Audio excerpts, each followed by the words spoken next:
Kwingineko mtazamaji, shinikizo zinazoendelea za kufanyia katiba marekebisho zimeibua mdahalo mpya nchini, huku viongozi wakitofautiana kuhusu iwapo hatua hiyo inastahili au ni tishio kwa katiba mpya iliyoidhinishwa mwaka 2010. Pendekezo lililotolewa hivi majuzi na waziri mwenye mamlaka makuu Musalia Mudavadi limepokea uungwaji mkono kutoka kwa baadhi ya wanasiasa nchini, huku wengine wakisema halifai.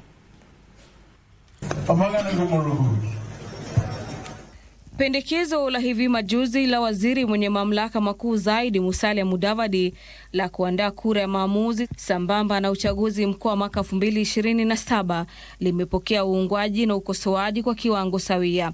Akihutubia wanahabari kwenye eneo bunge la Navaholo, mbunge wa eneo hilo Emmanuel Wangwe akiwa ameandamana na wanasiasa kutoka kaunti ya Kakamega walielezea uungwaji mkono wa mabadiliko ya katiba, wakisema kuwa pendekezo hilo limejiri wakati mwafaka.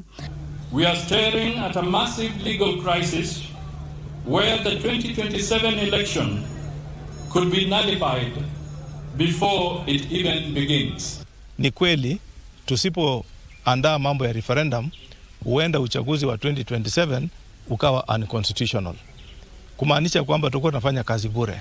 Viongozi hao wanasema marekebisho yanayopendekezwa yatasaidia kuziba mianya ambayo mara nyingi husababisha mizozo ya uchaguzi kwa kuwasilishwa mahakamani baada ya kila uchaguzi. Yale ambayo yalikuwa katika BBI na yale ambayo yako katika NADCO report, na mimi nasema tuunge mkono hiyo discussion, na nichukue nafasi hii kuwakaribisha wanasheria Law Society of Kenya waje watusaidie kuchambua kisheria kiundani yale ambayo tunafikiria Musalia nafikiria, mimi nikiyaunga mkono ni yako kivipi katika mambo ya kisheria. Hata hivyo, baadhi ya wanasiasa na wachanganuzi wa masuala ya kisiasa wamepinga hatua hiyo, wakiitaja kuwa kinyume cha sheria na ambayo huenda ikahujumu katiba mpya iliyoidhinishwa mwaka 2010.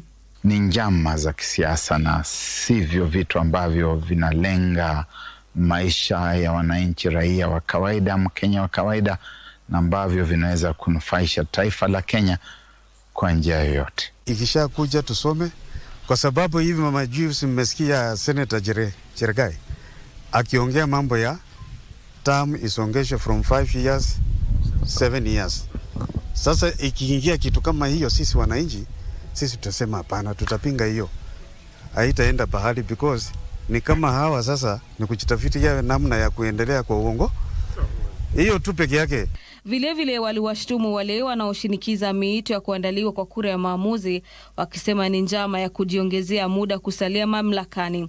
Aidha, walionya kwamba hatua kama hiyo itaongeza mzigo zaidi wa kifedha kwa walipaji ushuru nchini.